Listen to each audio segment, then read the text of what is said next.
flip, you skip, you pip, you strip, you drip, you trip, you whip, you kip, you flip, the flip, you flip, the script, you flip, the script, you flip, the script, flip, the script, flip, the script, flip, the script, flip, the script. Welcome back, guys, to Flipping the Script. And to my right is Linda. My name is Abe, and this is Elle here. Okay. Before the previous cover was now. AFCON, Uganda was eliminated. So sad. But what do you think about now the US team? The US team won the World Cup back to back. The prize money is $30 million. Wow. The men's team last year, 2018, was given $400 million. They didn't even win. They didn't even get to the finals. Have they even ever gotten to that point? Nothing. But why? Why is it that the women are paid less? Yet they are winning? No, they first ask, do you think it's fair? No, it's not Of fair. course it's not fair. It's not Of course fair. It's not fair. Okay, let's dig into why are they paid? Why are they paid more? I mean, women, there's this whole gender imbalance. That they That don't kick women the are ball not as well. Yes, they think that football is meant for the men. For the men. I think it comes from a business point of view because, for instance, let me ask, did you watch the World Cup? Women, did you? Yes, I did. But don't ask me. Did you? You see, because the thing is, you'll have more men watch soccer, then you'll have the women watch soccer. That's you true. see? But I think it's to So boost these people who are playing. But also, Yeah, don't I you think it think also that depends men... on because if you have more people watching, then you have more sponsors. So basically, you can get on more people with more money. Don't you think men would love watching women play football, kick the ball around the field? From a man's perspective. If you're taking it to the business side, the men would tune in better. We watch beach volleyball for that. Oh, please. Beach volleyball. Yeah. Anyway, I think it comes from it's an economic point of view. Yeah. The viewership will determine the sponsors, will determine the pay. So I'm thinking gender equality really, but I mean at the end of the day is who is watching the World Cup. I don't agree. Yeah, because then you're demotivating the women, really. 30 million, next time, 30 million divided by 20. Next time, that's Tewagenda 1.5. could go that far because they're thinking, what are we playing for? What is the motivator? What's the Because actually enabler? they want to sue their soccer body in the US for that. But I mean, they don't be paid for what? They put the where's the money country going to come from? though that men haven't. You Yeah. get it? So Okay. it should be fair. Because if they've done it 4 times in a row and then the men have Because not, the guys, which level have they reached? Poor levels. that But you see, Like at Olaba, Yeah. it's just like a child. There has to be a reward, Yes. and then there has to be punishment. Kati bano balinga abali rewarded for doing nothing. But you see, if using the for same being logic, men. if using the same logic, then kids at sports days also have to begin burning for money. What I'm saying is the level of competition, the level of adrenaline, it is less in Neda women kati than for Olaba, men. it's just like To be honest, Omuntu it's- Wagamba, okay, the person put who in has effort. won, who has come in first more like a really good race, nebamwa, let's say, trophy. Yes. Then people have come in second place, Yes. about drawings, and what about trophy? How does It that motivates, it demotivates on a trophy so But if anything, the winner takes it all. It should be that way. Like Yes. second person, third person. At the end of the day, then Exactly. also the last person will get a trophy just because he participated and anti let the winner take tebalikubakoleramu the spoils. abaami kubanga kati abakyala if they've won they should be able to. I think the adrenaline in a man's match compared to the adrenaline in the women. You cannot compare Is there like an adrenaline meter or something? You cannot No, the compare adrenaline is it. going to determine whether I'm going to leave my workplace and go watch a soccer match. You get what I'm saying? The The tackles, the motivator, bicycle because kicks and everything. already It's, that has already China that expectation. mentality in the Stereotype, back. goody. Yes, in the back of It's the just mind. like No. Let me give an example. Now, like in boxing, there are different weight groups. Now there is a featherweight. Featherweight, the Musujas. Yes. Now imagine the Musujas and the heavyweight guys who punch. You see the punch go and. Now imagine watching both. Which one do you think will have better viewership? It depends anyway. but I should give it to the ladies for having come that far. Yeah, Yes. they should give him more money. They should just be Because fair. 30 million and 400 million is way. But if the lady difference say is- to be vehicle, Like we will not represent at all this country. America bichi bichi. utejja kulika mukapira because already But tugambye you see, 30 million divided by, let me say, team had 20 people. That's $1.5 million. I think it's not about the money. Still, it's even not about the money. It's about the comparison with the men. Yes. Comparison, Why are the you men know. being paid more? More for not even Because reaching they that have level. bigger viewership. Ati kati viewership etatutuusa ku championship nayo nga nzibu. Okay, but you see, in the same breath, it's like saying what? Cycling? Yeah. Cycling compared to soccer. You see, just because I'm also participating for my country, then I also be paid. No, what viewership are you Yes, bringing? I think What viewership Abe is not are you winning bringing? on this one. Tuge- Two tugenda against kuchimba. one. Tuchite kuba two against one. You know, you're fighting for that. Okay, Yeah, let's wow. agree. No, me, I'm from the business point of view. Hello, my name is Abe. Have you subscribed to our YouTube channel? If you haven't yet, please do. Subscribe to Flipping the Script on YouTube. Hi, welcome back. Today we're flipping the script on something very sensitive, something that has a lot of stigma attached to it, both by the individuals that are affected by it and by society in general. Today with us we have Dr. Zara, who is a psychiatry resident. Welcome, Dr. Zara. Thank you, Ella. Hello. Glad to have you. Glad to Hey, be hey. here. Hi, how are you? I'm fine, thank Good. you. Dr. Zara, there's so much to talk about concerning mental health. First, could you please tell us what is mental health? So, in simpler terms, to understand what mental health is and to just break it down, it's basically a general state of well-being in the way we think, our behaviors, and the way we feel. Okay, and this general state of well-being usually is obviously a positive state, and it should allow an individual to basically be able to do things to the best of their abilities and fruitfully, so in order for them to be productive and to contribute to their community. Okay. Oh, okay. So, Abe, you had some comments about mental health in general in Uganda and the stigma that surrounds it. So what exactly were your concerns? Yeah, my concerns were actually for mental illness. The people who are mentally ill. Yes.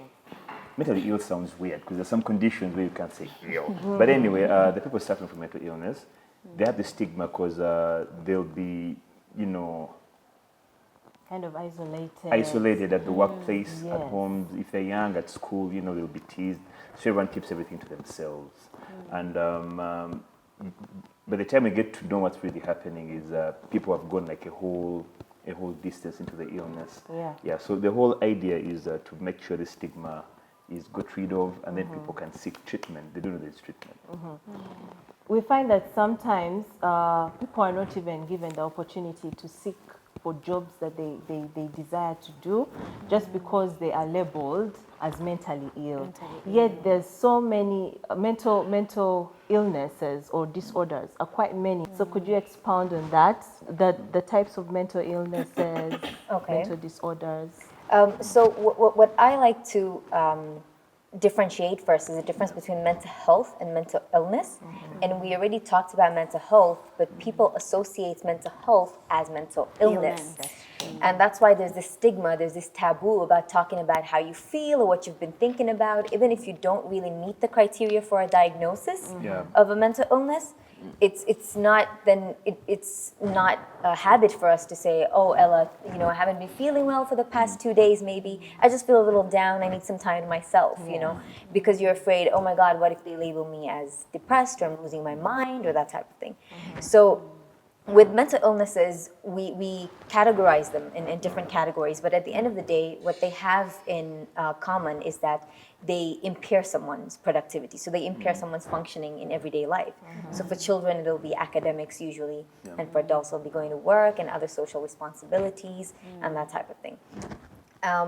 So in terms of then honing down on what it is that you wanted to know, Ella, there's a wide range of mental illnesses, and we'll try to focus on the important ones that we should bring awareness to, the ones most commonly associated with stigma.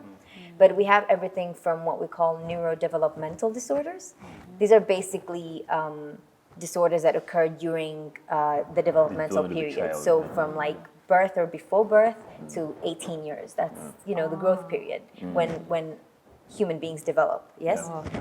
So it involves things like autism spectrum disorders, intellectual disabilities, what was previously known as mental retardation. And we've moved from using the word retardation because it's associated with stigma.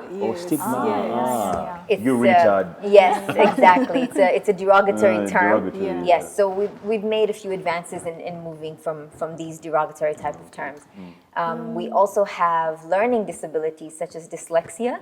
Yes. ADHD. ADHD is also one of the neurodevelopmental disorders, and we've seen patients with ADHD here in our setting also. We also have psychotic disorders, and these are the severe types of mental illness. These are the ones especially associated with the negative connotations and the myths surrounding mental illnesses being incurable or we're unable to manage them. The typical madman. On the Yes. streets. Psychosis. Madman. Is On that the where streets also. bipolar falls? Bipolar disorder may present with psychotic symptoms, which is basically like hearing things that other people can't hear or seeing things other people can't see, that type of thing. But bipolar is essentially a mood disorder because it's associated with Bipolar being two poles. two poles in the moods, yeah? And then talking about the poles of the mood, then we would have to talk about depression, what we would On call, one end, yes, major depressive disorder. So that's sadness, but it's extreme sadness. And it has other symptoms associated with it also. We also have sleeping and waking disorders as mental illnesses. We have, yes. Waking. Does sleepwalking also come under that? Yes, Oh, it is. It somnambulism. falls. Somnambulism falls under that, otherwise known as We call them sleepwalking. abasesia. Oh, yeah.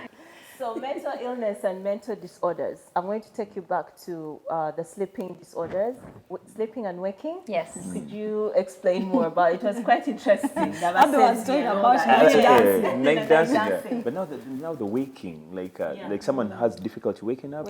Yes, there's also patients, or I guess we could say clients, who experience difficulties in the timings that they fall asleep and the timings that they wake up. Yes, so if you know of some people, like I know I'm a not saying they couple. have disorders, They're I'm just watching right saying now, I know a people couple. who fall asleep at 6 p.m. and then they're up at like 3 in the morning. So the body has a natural, a biological clock, exactly. It's a circadian rhythm, yes. So you can have these sleep-wake disturbances when that occurs. Yes. I've heard of people, instead of setting an alarm to wake, they set an alarm to go to sleep. Yes. Can that be like a way to deal with that kind of issue? It's something we call sleep hygiene for people who have trouble sleeping. Sleep hygiene. Yes. And it's not just limited to people Sounds who have fancy. sleep disorders. It's actually not fancy at all. No, the term sleep Yes, I hygiene. know. Sleep hygiene. Yes, it sounds like it's this very big thing. Yes, it's actually very, very simple. So even, for example, people who have depression is a very good example. They often have trouble with their sleep. Either they wake too early or they sleep too much. Yes. Okay. So with sleep hygiene, we basically create good sleeping habits. Yes. So things like, and these are things I think we need to incorporate in our everyday life. Things like drinking caffeine after 2 p.m. and then wondering why you're up until 3 in the morning watching YouTube videos. Yes. So it's simple things like that. Having a set time where you go to bed and having a set time where you wake up despite the day of the week. So even on weekends, limiting the amount of alcohol you take. Okay. Oh! Hi, I'm called Grace Linda. Have you subscribed to our YouTube channel? If you haven't, it's called Flipping the Script. Please subscribe lest you miss out on all we have in store for you. So we're talking about mental health, and in particular, we were talking about insomnia and sleeping disorders, and highlighting the fact that sleeping and waking up could have a disorder that is affiliated to it. Yes. So Linda had a question for Dr. Zara. It was about insomnia that you just mentioned. How do people deal with that? Because I've had very many people complaining that, I can't sleep until after 1 a.m. Even if they go to bed, even if they set the alarm, even if they cannot actually fall asleep. Okay, first, I would urge them to seek medical help. Okay, so the thing about before we make a diagnosis of any mental illness or what we call psychiatric disorders, is we have to rule out any other potential cause, right? So they'll go through pretty much what's supposed to be an exhaustive history, a thorough history, and then we'll have to also examine them and see if there are other symptoms. Okay, and this is why we have specific criteria to make a diagnosis. And the criteria that we're talking about, other than the impairment I mentioned earlier, there's a little statement that says you must have ruled out either a medical cause or you must have ruled out a substance cause, right? So for some people who, I think you know this, when you take alcohol, okay, I'm not saying we drink too much, but you know, when you've gone out at night on a bender, you've had a lot of fun, and you go back home, even if it's like 2 a.m, but you've been drinking for some time, you have trouble sort of falling asleep. It's not restful sleep. So it's certain things like that. It could be the medication someone is on. You know, for them, it's something they've been taking every day, but it has side effects, you know? Sleeping pills. Do they abuse sleeping pills? Yes. Been having sleep. I think I was you can wondering, Because abuse if all you have a kinds big of day, the medication. next day, interview, flight. I was actually you wondering, need to at sleep. what point do people have to, do you have to prescribe, any doctor to prescribe for this Sleeping particular pill? person who is dealing with insomnia? At what point? Okay, so if it's what we call a primary insomnia issue, which means that we've ruled out everything else, you could, well, as a practitioner, you could decide and see the severity. We prefer to prescribe what you're calling sleeping pills. You know, the classic sleeping pills, which are benzos, Valium, yes. So we prefer to prescribe them for a short duration of time. And over time, it's usually about 2 weeks. Some texts will say 3 weeks. You taper off the You dose. taper down. Yes. So you keep reducing the dose, right? Because they can cause dependence very, very easily. I've seen people that get dependent on Valium. They can't actually go to bed on Just their pop, own. pop. Yes.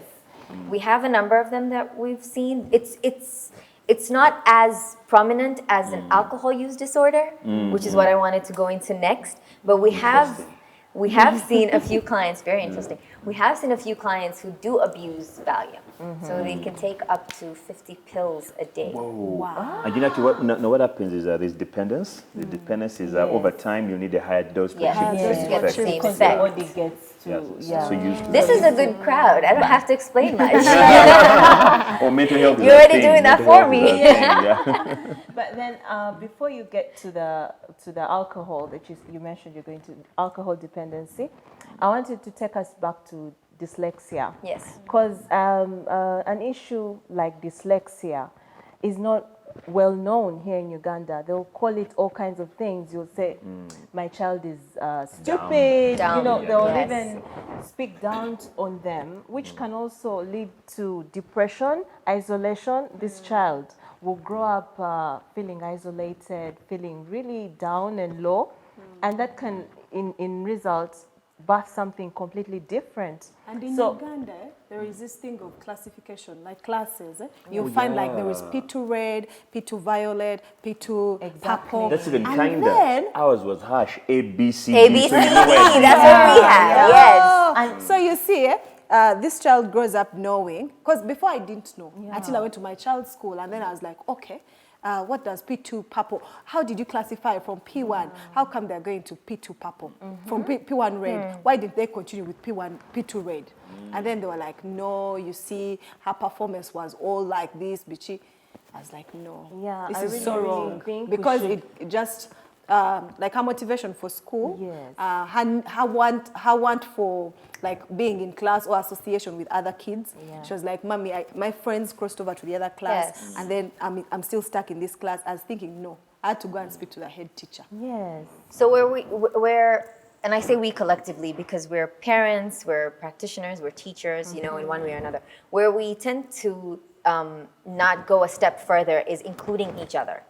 At the end of the day, mental health is supposed to be multidisciplinary, what we call it, and that doesn't just limit us in terms of the team itself. So it's not just the psychiatrist, it's not just the doctor, it's not just the psychologist or the nurse, you know, it's the parents, it's the teachers, it's the community, it's the social bit surrounding this person, especially with children, because it's very easy for parents to say, you know what, I think she's going to be bullied, I think he's going to be bullied, so let's just keep them at home that type of thing. But children are very resilient, actually. By the way, yeah, They're that's very true. resilient. Yes, You know, you absolutely. put them out there with the rest of their kids, you know, same age, and they go ahead and they flourish. You just need to find a connection between when the child is not home, who are they with, and they should be informed. So with children who have learning disabilities like dyslexia or ASD or like autism or ADHD even, it's the people outside the child's home, especially in school, because they're at that school-going age, are very, very key. And they're usually the ones to pick something up first, you know. So in ADHD, we'll have parents come in and say, my child doesn't sit still in school or in church, you know, but the home environment is a little biased. Either they're afraid of a parent or they're afraid to get in trouble, they don't want to be punished, you know, so they'll tend to try to behave. Yes, so we need to find a connection between the society and the social networks around us and the child. There's two things that I wanted to mention. There's the ones that we are aware of here in town or the urban setting, and then there are those that are in the rural setting, whereby this child is looked down on. The parents have, you know, there's no what can Awareness. I say? There's They no don't know. awareness, and there's no hope for him or her being pushed to a mental health care unit for any kind of rehabilitation or anything. So how do we deal with this, identifying that this person has an inability to learn?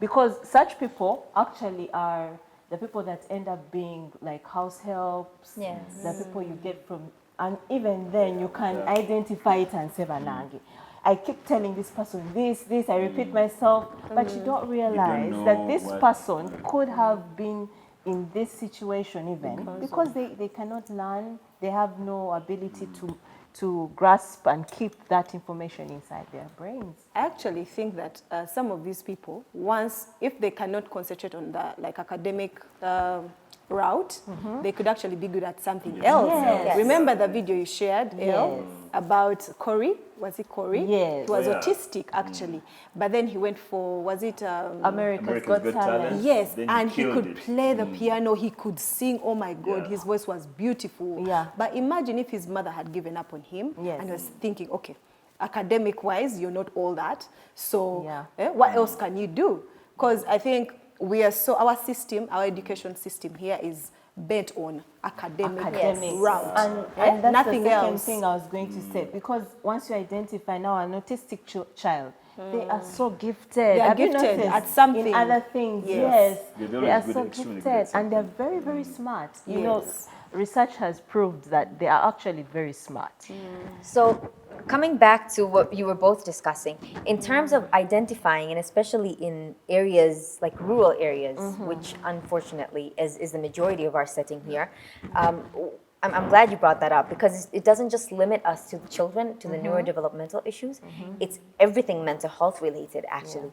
So other countries have done this thing, which is amazing. It's called deinstitutionalization, where we only use the specialist hospitals unless we need to. So for So severe everything is cases, everything is dealt with. everything is done at the community level. Wow. At the deinstitutionalization. And it's something that Uganda is actually trying to do with mental health. There's a mental health team in Butabika, and we have a peer support team also. So what we do is, they call them outreach, but we have voluntary health workers or voluntary health teams, which are community workers themselves. That's good. And there are also schools for special need children cropping up now. We are Yes. more and Yeah, more, yes. so I'm glad, at least for the kids that have autism or not the dyslexia per se, And I but think- mostly autistic children. Yes, there are schools specific for children with autism. Yes. Like if you notice your child is hyperactive. I think that teachers also don't know. I think there has to be like a training of sorts. Yes. There's that- that was what I was coming to next. In terms of, because we're talking about awareness, we need to make sure that the awareness that we bring out, first of all, is culturally appropriate.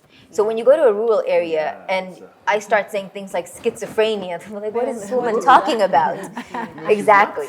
So it needs you to know, be tailored, you know? And you know, like in the rural setting, I think they will associate that with demonic possession, Yes. witchcraft. Because now as Waganda, if someone has a mental issue or maybe the psychosis, the first thing they'll do is get the best guy in the village. Yes. Pray for the person. Yes. Pray Or to take see to the if, traditional. or go to the traditional, healers. shake a Yes. few shells and see how they can get this out of there. So I think we need to break that mindset, create awareness that's going to benefit the whole society. Because if you lose someone like that, you lose labor. Yes. You see, you lose if the breadwinner, you lose that. So it's culture, religion is a sensitive topic, but we need to approach it in a way And there are that people It is who actually very think some of sensitive. these things are genetic. Yes, that's what I was going to say. Linda, you're in my head today. Hi, this is Elle. Have you subscribed to our YouTube channel? Please subscribe to Flipping the Script so you don't miss out on anything. You whip, you kick, you flip, the flip, you flip, the script, you flip, the script, you flip, the script, you flip, you flip, the script, you flip, the script, you flip, the script.